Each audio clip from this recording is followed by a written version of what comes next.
تا دستام مرکبی تموم شعرام خط خطی پیش شما شازده خانم منم فقیر پاپتی رو قربار و پدر دلم میگه غلامی رو به جون بخواد دلم میگه شازده خانم قابل باشم باید بگم به شعر من خوش آمدی خوش آمدی خوش آمدی سلام جناب این خط رو میشناسی بهش زنگ زدی؟ خب چی شده؟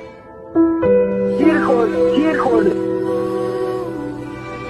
چشمش تو سرش کدوم بیمارست؟ الان دارم میبرمش بیمارست زنده است؟ نمیدونم بیهوشه نفس